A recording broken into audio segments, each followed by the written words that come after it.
Hello నమస్తే. ఓఎన్‌బీఏ వ్యవసాయ విధానం గురించి తెలుసుకుంటున్నాం. ప్రతిభా బయోటెక్ ఎండీ రాజశేఖర్ రెడ్డి గారు ఓఎన్‌బీఏ వ్యవసాయ విధానం గురించి చెప్తున్నారు. ఓఎన్‌బీఏ వ్యవసాయ విధానాన్ని రైతులంతా పాటించాలి అని చెప్తున్నారు. గడిచిన 6 ఏళ్లుగా రాష్ట్రంలో అనేక ప్రాంతాల్లో ఓఎన్‌బీఏ విధానాన్ని రైతులు పాటించేలా చేస్తున్నారు. అనేక మంది రైతులు ఇది పాటించి సక్సెస్‌ని చూసిన పరిస్థితి కూడా చూసాం. ఇనీషియల్ ఎపిసోడ్‌లోనే దానికి సంబంధించిన కొన్ని కేస్ స్టడీస్‌ని కూడా మీకు ఇచ్చాను. సో, ఈరోజు ఓఎన్‌బీఏ విధానంలో మట్టి సాంద్రత అంటే ఏంటి?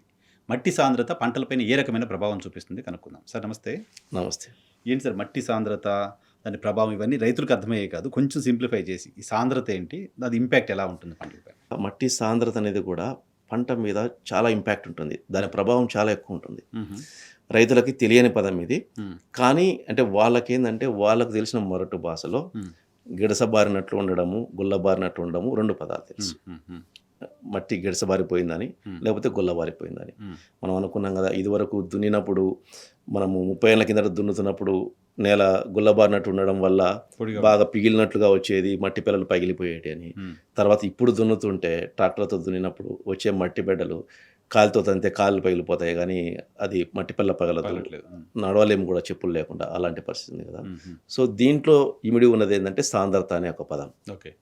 సాంద్రతలో మార్పుల వల్ల ఈ చేంజెస్ ఆ! ఉన్నాయి భూమిలో.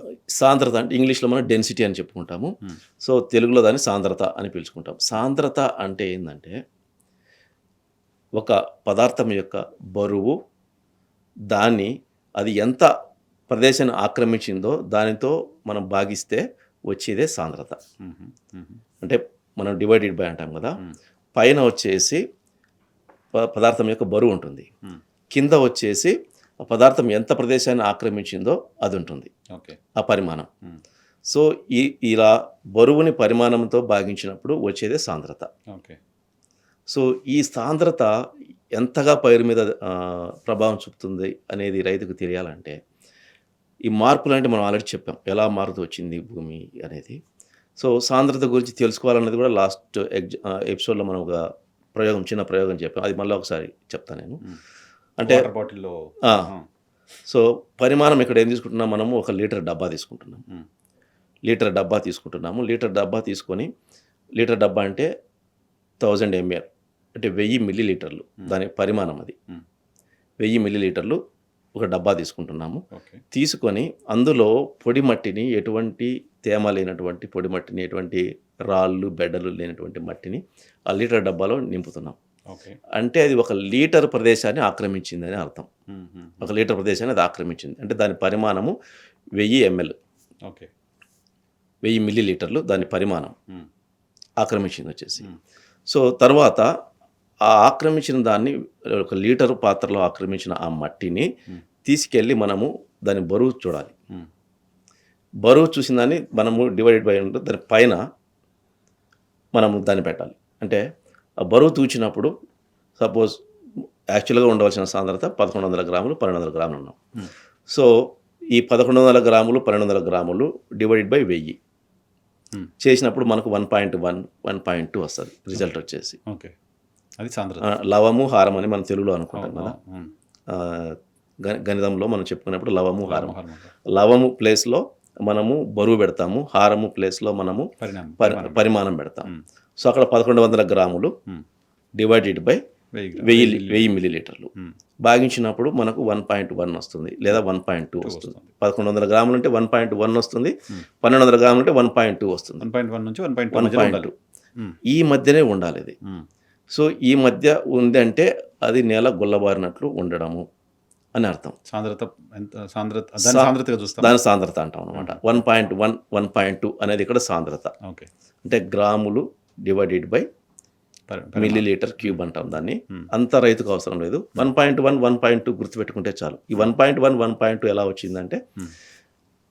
మనము లీటర్ డబ్బాలో నింపిన మట్టి యొక్క బరువు 1100 గ్రాముల నుంచి 1200 గ్రాములు ఉందని అర్థం. హ్మ్. హ్మ్. హ్మ్. అది 1.1, 1.2. ఓకే. సో, ఇలా ఉన్నప్పుడు పైరుకు జరిగే ఉపయోగాలేంటంటే, హ్మ్. అంటే గుల్లబారినట్లు ఉందని దాని స్వభావం. హ్మ్. మట్టి సాంద్రత 1.1 నుంచి 1.2 మధ్యలో ఉంది అంటే, నీ నేల గుల్లబారినట్లు ఉంది అని. ఓకే. దానికంటే తక్కువున్నా మళ్ళీ ప్రాబ్లమే. ఆహా! ఆ! ఎందువల్లంటే, అంటే ఇంకా బాగుండాలని జెప్పేసి మనం ఇంకా అది తక్కువ దుబ్బ నేలగా అంటే అయిపోతుంది ఆ కదా! తువ్వ నేల మనం ఏమంటామంటే తువ్వ నేలలు అవి ఇవి అంటాం దుబ్బ గదా! నేల అంటే సో, ఇసుక. దాంట్లో తక్కువున్నప్పుడు నష్టాలు, ఎక్కువ ఉన్నప్పుడు జరిగే నష్టాల గురించి మాట్లాడుకుందాం. Yeah please. తక్కువ ఉందనుకోండి, మ్మ్. తక్కువ ఉంటే ఏమవుతుందంటే మనం ఏదైనా ఎరువులు ఇచ్చినా దాంట్లో లేదా కర్బనం ఏమున్నా సరే వర్షం పడ్డప్పుడు లేదంటే మనం నీళ్లు పెట్టినప్పుడు అది సాంద్రత తక్కువ ఉండే కొద్దీ ఇంకా ఎక్కువగా మట్టి రేణువుల మధ్య గ్యాప్ ఎక్కువ ఉంటుంది, వ్యవధి ఎక్కువ ఉంటుంది. అవును కదా. సో దానివల్ల ఏమవుతుందంటే వాటర్ పడగానే నీళ్లు పడగానే అది ఇంకా లోపలికి ఇంకిపోతూ ఉంటుంది, ఓహో. ఓకే. తొందరగా లీచ్ అవుతుంది అంటారు. సో అది లోపలికి ఇంకిపోతుంది. సో 1.1 1.2 మధ్య ఉందనుకోండి అది పట్టి ఉంచుతుంది. ఓకే. 1.1 కన్నా తక్కువైపోయింది అనుకోండి, తక్కువైనప్పుడు ఏమవుతుందంటే మనం ఎంత ఎరువులు ఇచ్చినా లాస్ అవుతూ ఉంటుంది. అది ఏమైతుందంటే భూమిలోకి పోతూనే ఉంటాయి. మనం వాటర్ పెట్టే కొద్దీ వర్షం పడే కొద్దీ అది ఇంకా భూమిలోకి పోతూ చాలా అడుక్కు చేరిపోతాయి. ఓకే. అంటే 1.1 1.2 ఉన్న ప్రదేశం ఎక్కడ ఉందో లోపల అంతవరకు వెళ్ళిపోతాయి. ఓకే. అక్కడ ఎక్కడైతే నిలబడగలవో అక్కడికి అక్కడికి వెళ్ళిపోతాయి. అది ఒక్కోసారి 2 అడుగులు కూడా ఉండొచ్చు, 3 అడుగులు కూడా ఉండొచ్చు. సో మనం ఇచ్చిన ఎరువులన్నీ ఇలా భూమిలోకి ఇంకిపోతుంటే నువ్వు ఎంత ఇచ్చినా ఉపయోగం ఉండదు. ఓకే. సో ఈ 1.1 1.2 మధ్య మన భూమి ఉందా లేదా కొంతమంది రైతులకు అర్థమైపోతుంది. రైతులకు అది తెలిసిపోతుంది. సో మట్టి స్వభావాన్ని తెలుసుకోగలుగుతాడు. సో మరీ తువ్వనేలాగా ఉంటే అనక అది అంటే బాగా ఎక్కువ గులబారినట్లు ఉండి తెర నేలలు ఇవి అంటారు వాటిని. సో వాటిలో ఈ ఎరువులు కర్బనము ఏవి నిలబడవు, లోపలికి వెళ్ళిపోతుంటాయి, పోషకాలు అనేవి అందవు. అంటే మొక్క వేరు వ్యవస్థ మనం పైరు పెడితే అది దాని వేరు విస్తరించేది వచ్చేసి 8 నుంచి 10 అంగుళాల లోపు వరకే విస్తరిస్తుంది. సో ఈ దాటి కిందికి వెళ్ళిపోతుంటాయి. ఓకే. నువ్వు ఇచ్చినప్పుడు కొద్దిలో 1 రోజు 2 రోజులు ఏమన్నా ఉంటే ఆ ప్రదేశంలో గ్రహించగలుగుతుంది. దానికి మించి ఎక్కువ సమయం గడిచి లేదా ఎక్కువ వర్షం పడ్డప్పుడు అది భూమిలోకి వెళ్ళిపోతుంది, అడుగుకి వెళ్ళిపోతుంది, దీనికి అందుబాటులో లేకుండా పోతుంది. కాబట్టి సాంద్రత అనేది 1.1 కంటే తక్కువ ఉన్నా మనకు డేంజరే. ఓకే. మనం ఏమనుకుంటే 1.1 1.2 మధ్య ఉంది బాగుంది అంటున్నాడు కాబట్టి ఇంకా తక్కువ ఉన్న బెటరే కదా, ఇంకా బెటరేమో అనుకుంటాం, కానీ అది కాదు. సో ఇలా నష్టం జరుగుతుంది, ఇంకా తీవ్ర నష్టం అది. అంటే మనము ఎరువులు వృధాగా పోసినట్టే కదా, భూమిలో పోతున్నట్లే. అంటే ఇప్పుడు మనం ఎలా ఉంటుందంటే ఆల్మోస్ట్ ఇసుక ఉందనుకోండి, ఒక ఇసుక దిబ్బ ఉందనుకోండి, దాంట్లో పైన మనము ఎరువులు ఏదైనా వేసి పైన నీళ్లు పోస్తే అది చాలా తొందరగా మీటర్ అడుగైనా సరే, మీటర్ లోతుకైనా సరే, 2 మీటర్లైనా సరే కిందికి వెళ్ళిపోతుంది. ఎందుకంటే ఇసుక రేణువులు ఒకదానికొకటి మధ్య గ్యాప్ ఎక్కువ ఉంటుంది, ఒకదానికొకటి అతుక్కుని కూడా ఉండవు. ఎక్కువగా ఇది ఇసుక నేలలో ఈ పరిస్థితి ఉంటుంది. ఎక్కువ ఇసుక శాతం ఉందనుకోండి మన భూముల్లో, సో దాని సాంద్రత ఇలా తక్కువ ఉండిపోతుంది అనమాట. సో వ్యవధి ఎక్కువ ఉంటుంది అన్నిటి మధ్య. సో అప్పుడు అది భూమిలోకి ఈజీగా వెళ్ళిపోతుంది, కిందికి ఇంకిపోతుంది. కాబట్టి మట్టి సాంద్రత 1.1 తక్కువ ఉంటే మనకు ఇలాంటి లాస్ జరుగుతుంది. ప్లస్ నీటిని కూడా ఎక్కువ ఉంచలేదు, ఎందుకంటే నీరు కూడా కిందికి ఇంకిపోతుంటుంది, త్వరగా ఇంకిపోతూ ఉంటుంది. సో దానివల్ల ఏమవుతుందంటే ఇటువంటి తెరపి నేలలు అని పిలుచుకుంటారు తెలుగులో. సో వీటిలో మనము పైర్లు పెంచాలంటే చాలా కష్టంతో కూడుకున్నది, ఖర్చుతో కూడుకున్నది. ఫ్రీక్వెంట్గా వాటర్ ఇస్తూ ఉండాలి, తర్వాత తక్కువ వేసుకుంటూ కంటిన్యూగా ఎరువులు ఇస్తూ ఉండాలి. అయినా కూడా నమ్మకం లేదు, మనం ఇచ్చినప్పుడు వర్షం పడవచ్చు, ఎక్కువ వర్షం పడితే మళ్ళీ అది వెళ్ళిపోతుంటుంది. సో ఇటువంటి సమస్యలు ఉంటాయి తక్కువ సాంద్రత ఉంటే. అదే 1.2 పైన ఉందనుకోండి, ఆ నుంచి మొదలై అది 1.6 1.7 అట్లా 2 వరకు వెళ్ళింది అనుకోండి మట్టి సాంద్రత. అంటే మనం లీటర్ డబ్బాలో తీసుకున్న మట్టి బరువు 1600 గ్రాముల నుంచి 2 కేజీలు ఉందనుకోండి, దీని నుంచి కూడా మనకు నష్టం జరుగుతుంది. సో తెరపి నేలలో జరిగిన నష్టము అలా ఉంటే, ఈ గట్టిపడి అంటే గిడసబారిపోయి ఉండి సాంద్రత పెరిగిన నేలల్లో జరిగిన నష్టం ఏంటంటే, మనం ఇదివరకు మొక్క వేరు విస్తరించడం అనేది తగ్గిపోతుందని చెప్పుకున్నాం. ఆ వేరు విస్తరణ తగ్గడమే కాకుండా భూమి అనేది సాంద్రత పెరిగినప్పుడు, మట్టి యొక్క సాంద్రత పెరిగినప్పుడు మట్టి రేణువులు ఒకదానికొకటి ఆనుకొని దగ్గరగా ఉండి ఒకదాని మీద ఒకటి ఉండడం వల్ల వాటి మధ్యలోకి ఏది పోవడానికి అవకాశం ఉండదు. వాటర్ సరిగా వెళ్ళదు, మనం ఇచ్చే పోషకాలు సరిగా వెళ్ళవు, ఈ పైపైనే ఉంటాయి. పైపైనే ఉండడం వల్ల వర్షం పడ్డప్పుడు కొట్టుకొని పోతుంటాయి. సో అలాంటి లాస్ జరుగుతుంది. ఇవేమో పైన కొట్టుకొని పోతాయి, ఆ తెరపి నేలల్లో అంటే సాంద్రత తక్కువ ఉంటేనేమో లోపలికి ఇంకిపోతూ ఉంటాయి. సో ఈ రెండు కూడా మనకు ఇబ్బందికరమైనటివే. సో రైతులు ఇది తెలుసుకోవాలి. సో తెరపి నేలలు మనం మళ్ళీ వాటిని వీటిని ఎక్కువ తువ్వ నేలలు వీటిని బాగు చేయాలంటే వాటికి మట్టి తోలుకోవాలి, కొంత ఎర్రమట్టి, నల్లమట్టి ఇట్లా ఏదైనా మట్టి తోలుకొని కొంత సెట్ చేసుకుంటారు రైతులు. ఉమ్, అలా తోలుకోవడం వల్ల సాంద్రత అనేది మళ్ళీ 1.1, 1.2కి మేనేజ్ చేసుకోవచ్చు. ఓకే. సో దానికి అదొక మార్గం ఉంది. ఉమ్, కానీ గిడసబారిన నేలలు ఉమ్, తిరిగి నువ్వు మళ్ళీ 1.1, 1.2, 1.1, 1.2 మధ్య సాంద్రతకి తీసుకురావాలంటే ఉమ్, తప్పనిసరిగా అందులో కర్బనాన్ని నువ్వు నింపాల్సిందే బాగా. ఓకే. కర్బనాన్ని మళ్ళీ 2% వరకు తీసుకొస్తే, భూమిలో కర్బన్ 2% వరకు తీసుకొస్తే మళ్ళీ తిరిగి యథాస్థానంలోకి వెళ్ళిపోతుంది సాంద్రత అనేది. 1.1, 1.2 సాంద్రతకు వచ్చేస్తుంది. రావాలి. ఉమ్, అలా ఉన్నప్పుడే నీటిని గ్రహించగలుగుతుంది, మనం ఇచ్చిన ఎరువుల్ని పట్టి ఉంచుతుంది, ఇన్ని రకాలుగా ఉపయోగాలు జరుగుతాయి. అవన్నీ కూడా మొక్కకు అవసరమైన ప్లేస్ లో ఉంచగలుగుతుంది. కిందకి పోకుండా కిందకు పోకుండా పైకి వెళ్ళకుండా ఆ 8 నుంచి 10 అంగుళాల మధ్యలో అలా ఉండగలుగుతుంది. ఉమ్, మనం ఇచ్చిన పోషకాలు అన్నీ ఏవైతే ఉంటాయో అవన్నీ అక్కడే ఉంటాయి. ఓకే. కర్బనం కూడా వెళ్ళిపోదు. ఉమ్, సో గుల్లబారినట్టు ఉండడం వల్ల భూతాపం తగ్గుతుంది. ఎక్కువ మనం ఎండాకాలంలో భూతాపం ఎక్కువ పెరిగిపోయినప్పుడు కర్బనం మళ్ళీ వెళ్ళిపోతుంటుంది. ఓకే. సో ఎప్పుడైతే 1.1, 1.2 ఉందనుకోండి, ఉమ్, అప్పుడు కర్బనం కూడా భూమి నుంచి వెళ్ళిపోవడం తగ్గుతుంది. ఎందుకంటే భూతాపం తగ్గుతుంది కాబట్టి అవును, అవును. లోపలికి ఉష్ణోగ్రత తక్కువ ప్రవేశిస్తుంది. ఎయిర్ ఫ్రీ అవుతా ఉంటుంది కదా. ఆ. సో దానివల్ల తక్కువ ఉష్ణోగ్రత పోవడం వల్ల కర్బనం అనేది ఆవిరవ్వకుండా ఉంటుంది. ఉమ్, లేకపోతే కర్బనం కూడా నిరంతరం బయటికి వెళ్ళిపోతుంది. ఓకే. నువ్వు ఎంత చేసినా మళ్ళీ ఉపయోగం లేదు. ఓకే. సో దానివల్ల ఎప్పుడైనా సరే మనం మట్టి సాంద్రత, వ్యవసాయం యొక్క మట్టి, మన భూమిలోని మట్టి సాంద్రత వచ్చేసి 1.1 నుంచి 1.2 మధ్య తప్పనిసరి పెట్టుకోవాలి. ఓకే. 1.1కి తక్కువ ఉంటే జరిగే నష్టాలు ఇలా ఉంటాయి. ఉమ్, మనం ఏమిచ్చినాన్ని వృధాగా కిందికి ఇంకిపోతాయి. ఉమ్, 1.2 నుంచి అది పెరగడం మొదలెడితే 1.6 నుంచి 1.8 మధ్యకి వెళ్ళిపోయింది అనుకోండి, అప్పుడు మనం ఇచ్చిన పైనే ఉండిపోతాయి. ఓకే. పైనే ఉండి వర్షాలు అయిపోతుంది, పడ్డప్పుడు వర్షం కొట్టుకొని పడ్డప్పుడు వెళ్ళిపోతూ ఉంటాయి. ప్లస్ భూమి కూడా తన ఉనికిని అంటే నష్టం జరుగుతుంటుంది, కోతకు గురై అది కూడా నష్టం జరుగుతుంటుంది. ఉమ్. సో ఇప్పుడు నాకు ఇంతకుముందు ఎపిసోడ్లో ఎక్కడ చెప్పినట్టున్నారు, ఇలా గిడసబారిపోయిన భూమిని మళ్ళీ మామూలు స్థితిలోకి తీసుకురావడం ఎలా అనేది అదొకసారి ఎక్స్ప్లెయిన్ చేస్తారు. సో ఈ గిడసబారిపోయిన భూమిని మనం మామూలు స్థితికి తీసుకురంటే ఏకైక మార్గం మనకు పచ్చిరొట్ట పైరు పెంచి కార్బనాన్ని భూమిలో చేర్చడము. ఉమ్, తర్వాత ఈ మనము కర్బన ఆధారిత ఎరువులు ఇవన్నీ వాడుతూ వాటిని గుల్లబారినట్టు చేసుకోవడంతో పాటు అందులో సూక్ష్మజీవులను మనం ప్రవేశపెట్టాలి. ఉమ్, ఇప్పటి వరకు మనము చంపేసిన వాటిని తిరిగి ప్రవేశపెట్టినప్పుడు వాటి కదలిక ఉంటుంది భూమిలో. ఓ, ఉమ్, అవి ఒకే చోట ఉండవు. ఉమ్, సూక్ష్మజీవులు అనేటివి నిరంతరము అవి మన కంటికి కనిపించవు, కానీ అవి కదులుతూనే ఉంటాయి భూమిలో. ఉమ్, సో అవి కదలడానికి ఒక మార్గాన్ని అవి ఏర్పాటు చేసుకుంటాయి. ఉమ్, సపోజ్ వానపామైన చూసుకోండి, భూమిలో అది చిన్న చిన్నగా అది లోపలికి రద్దనాన్ని Gaps తోల్చుకుంటూ లోపలికి పోతూ ఉంటుంది. చీమలు పెడుతుంటాయి, అది అట్లా పెడుతుంటాయి, అట్లా పోతూ ఉంటుంది. పురుగులు, ఆ. అలాగే సూక్ష్మజీవులు కూడా అంతే, మన కంటికి కనిపించవు కానీ. ఉమ్, సో ఎప్పుడైతే మనం ఈ కార్బనము ఇవన్నీ దాంట్లో సఫిషియెంట్గా పెట్టినామో ఉమ్, ఈ సూక్ష్మజీవుల వృద్ధి అనేది జరుగుతుంది. సో వాటి కదలిక కోసం అవి కూడా భూమిని గుల్లబారేటట్లు చేసేస్తాయి. ఓకే. ఓకే. సో ఒక కర్బనం చేరిస్తే ఇంకా మిగతా అన్నీ ఆటోమేటిక్గా దాని నేచర్ మారిపోతుంది. బెల్లం ఉంటే ఈగలన్నీ వచ్చేసినట్టు. కర్బనం ఉంటే మొత్తం అందుకే మనం రైతుకు కర్బనం కావాల్సిన గురించి ఇన్నిసార్లు ఎక్కువ చెప్పేది. చెప్పుకోవచ్చు. సో ఎప్పుడైతే అది వచ్చిందో ఈ సూక్ష్మజీవులు అన్నిటి పెరుగుతూ పోతూ ఉంటాయి. Hmm. పెరిగినప్పుడు వాటి కదలిక కోసం నేలను గుల్లబారినట్టు చేస్తాయి. Hmm. సో అప్పుడు మనకు సాంద్రత అనేది మళ్ళీ 1.1 నుంచి 1.2 మధ్యకు వచ్చేస్తుంది. ఓకే. ఇప్పుడు ఒక మొక్క 1.2 కంటే తక్కువ సాంద్రత ఉన్న భూమిలో ఉన్న మొక్క పరిస్థితి ఏంటి, 1.1 నుంచి 1.2 మధ్యలో ఉన్న భూమిలో ఉన్న మొక్క పరిస్థితి ఏంటి, ఆ పైన 1.6 7 సాంద్రత ఉన్న భూమిలో ఉన్న మొక్క పరిస్థితి ఏంటి, ఒకసారి కంపారిజన్ చేస్తాం. కంపేర్ చేసినప్పుడు ఇప్పుడు 1.1 కంటే తక్కువలో ఉన్నటువంటి మొక్కకు, భూమిలో మనం పెట్టినటువంటి మొక్కకి వేరు వ్యవస్థ విస్తరించడానికి పట్టు కావాలి. ఏదైనా సరే ఒకటి పట్టుకోవాలంటే తీగ కానీ లేకపోతే మనకైనా ఎక్కడైనా ఒక పట్టు అనేది Support దొరకాలి, ఉండాలి. సపోర్ట్ దొరకాలి. ఉమ్, సో లూజ్ సాయిల్స్లో, ఎక్కువ లూజ్ అంటే 1.1 కంటే తక్కువ ఉన్న సాయిల్స్లో ఆ వేరుకు పట్టుత్వం దొరకదు. ఓకే.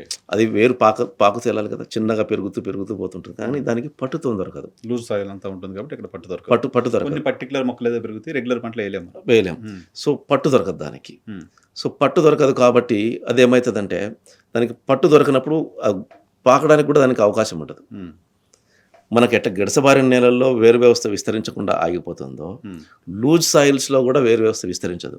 మనం అనుకుంటే బాగా ఎక్కువ లూజ్ ఉంది కదా, సో అది బాగా చుచ్చుకొని పోవడానికి అవకాశం ఉంటుంది. చుచ్చుకొని పోవడం అంటే దాన్ని ఎవరు తొయ్యరు. ఉమ్, సో దానికి అది పట్టు సాధించుకుంటూ ఒకదాన్ని పట్టుకుంటూ చిన్నగా అది గ్రో అవుతూ పోతుండాలి. దీంట్లోనేమో పట్టు దొరకదు వేరు పెరగడానికి, దాంట్లోనేమో చొచ్చుకొని పోవడానికి అవకాశం ఉండదు. లేదు. ఓకే. సో ఈ 2 రకాలు వేరు వ్యవస్థ విస్తరించకపోవడానికి కారణమవుతాయి. అంటే పట్టు దొరక్కపోవడం వల్ల విస్తరించదు, అక్కడేమో విస్తరించడానికి అవకాశం లేక విస్తరించదు. 2 రకాలుగా సమస్య ఉంటుంది. ఎక్కువ ఉండడం వల్ల దీనివల్ల వేరు వ్యవస్థ విస్తరించదు.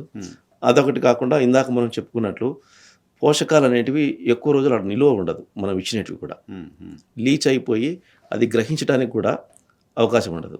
ఇంకోటి ఏంటంటే ఇప్పుడు మనము పీల్చడానికి ఏదైనా ఒక జ్యూస్ అందుకు పీల్చడానికి దానికి మధ్యలో మళ్ళీ స్ట్రాక్ కింది భాగంలో ఏదైనా గ్యాప్ దొరికింది అనుకోండి, గాలి దొరింది అనుకోండి, రాదు పైకి, అంతే కదా.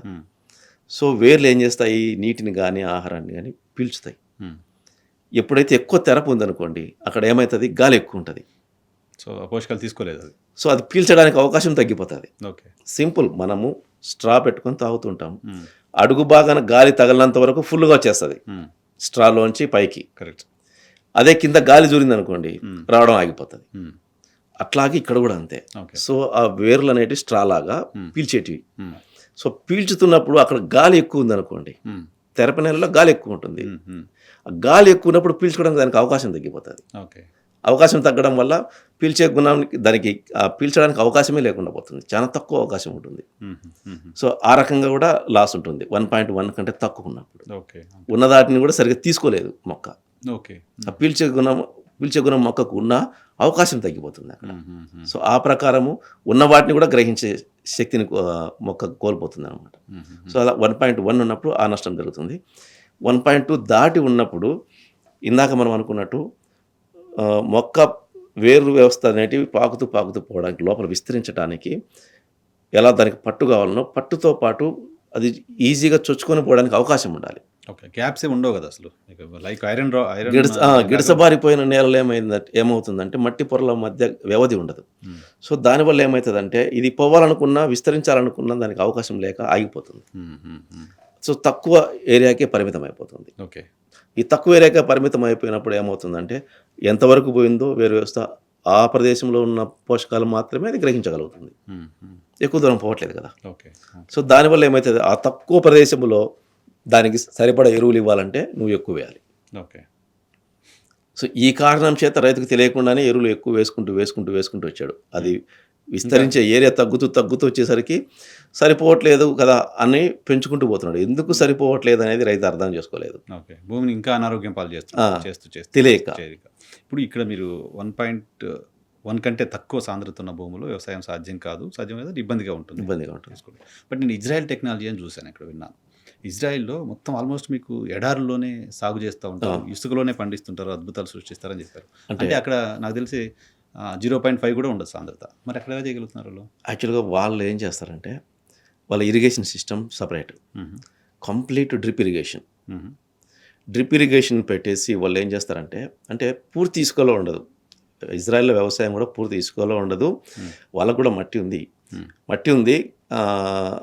కాకపోతే వాళ్ళు ఎక్కువ పాలీ హౌస్లో ఎక్కువ కల్టివేషన్ ఉంటుంది, గ్రీన్ హౌస్లో ఎక్కువ ఫార్మింగ్ ఉంటుంది. వాళ్ళది గ్రీన్ హౌస్లో ఫార్మింగ్ ఉన్నప్పుడు ఏమైందంటే బ్యాగ్స్లో గ్రో చేస్తారు వాళ్ళు.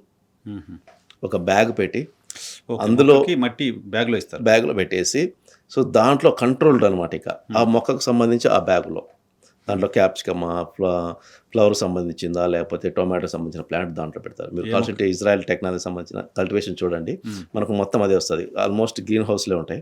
ఇజ్రాయెల్ అంతా ఎక్కువ గ్రీన్ హౌసే ఉంటుంది, ఓపెన్ ల్యాండ్ తక్కువ. గ్రీన్ హౌస్లోనే ఒక టబ్ లాగా ఉండి బ్యాగ్ ఉంటుంది, దాంట్లోనే కంపోస్టు, కోకోపిట్టు అవి ఇవి అన్నీ కలిపేసి పెట్టేసి, సో అందులో వచ్చి ఇంకా బయటికి వెళ్ళదు. దానికి కావాల్సింది ఏ మొక్క పెడుతున్నా దానికి ఏం కావాలనేది ప్యాక్ చేసి పెడతారు అక్కడ పెట్టేసి దాంట్లోనే ఇస్తారు, ఆ ప్రదేశంలోనే ఇస్తారు. అది చిన్నగా ఎంత ఒక అర్ధడుగు నుంచి అడుగు, మొక్క సైజును బట్టి అర్ధడుగు నుంచి అడుగు వ్యాసం ఉండే బ్యాగులో పెడతారు అన్నమాట. సో అది పూర్తి కంట్రోల్డ్ ఇక. సో దాంట్లోనే ఎరువు వేసినా దాంట్లోనే ఉంటుంది. ఎక్కువ తేమైనప్పుడు కింద హోల్స్ ఉంటాయి, మరి ఎక్కువ వాటర్ వచ్చినప్పుడు మాత్రం అప్పుడు బయటికి వెళ్తుంది. అది ఇవ్వరు అట్లా, ఆ వాటర్ బయటకు పోయేలా కింద అడుగున రంధ్రాలు ఉంటాయి దానికి.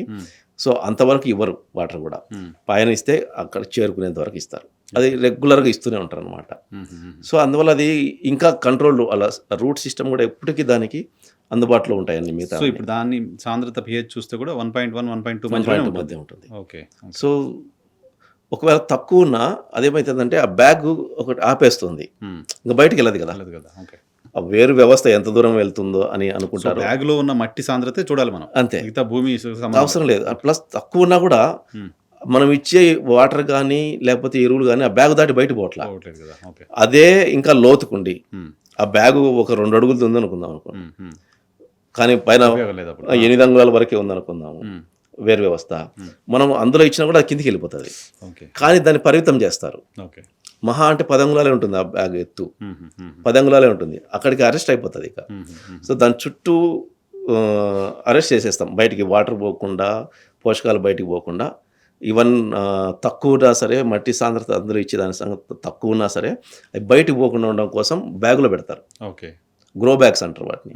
సో దాంట్లో పెట్టడం వల్ల ఎక్కడికి పోవు, గాడే ఉంటాయి అవి. ఓకే.